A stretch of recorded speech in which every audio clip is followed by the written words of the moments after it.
এখন ইলিয়াস আলী সাহেব বেঁচে আছেন কি বেঁচে নেই এটা আমরা এখনো বলতে পারছি না, কারণ আমাদেরকে কর্তৃপক্ষ যারা যারা রেসপন্সিবল এটার জন্য, আর্মি অথবা আপনার পুলিশ, তারা এখন পর্যন্ত স্বরাষ্ট্র মন্ত্রণালয়, তারা এখন পর্যন্ত আমাদেরকে সুনির্দিষ্ট ভাবে কোনো কিছু বলেন। আমরা এই চাপ অব্যাহত রেখেছি।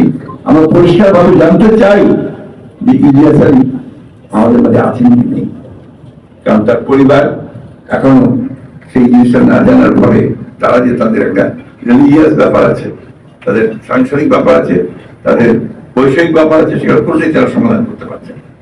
এই বিষয়গুলো আমরা অত্যন্ত সিরিয়াসলি আমরা কাজগুলো করছি।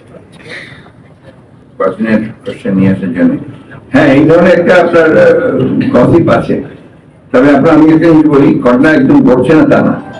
আমি আগে বলেছি যারা এগুলো ঘটাচ্ছে তাদেরকে আমরা ওন করি না, তারা আমাদের দলের মনে করি না, আমাদের দলের নির্দেশ আছে সব জায়গায় প্রতি ক্ষেত্রে এই ধরনের ঘটনার সঙ্গে সঙ্গে স্থানীয় যারা দায়িত্বে আছেন তারা তাদের মধ্যে ব্যবস্থা নেবেন।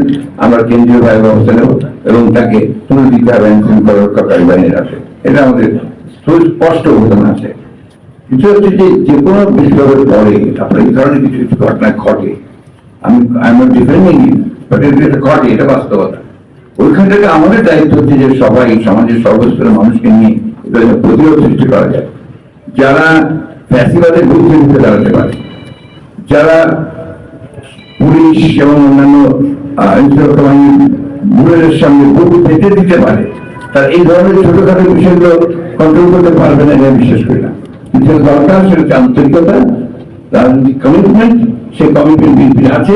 আমি স্থানীয় আমি অনুরোধ করবো, যখনই এই ধরনের কোনো সংবাদ পাবেন ঘটনা করবেন, তাই একটা মোমেন্ট আপনার অ্যাড্রেস করবেন এবং তার যদি ব্যবস্থা নেবেন, তাকে আপনার আইন শৃঙ্খলা রক্ষা বাহিনী আছে তুলে দেবেন।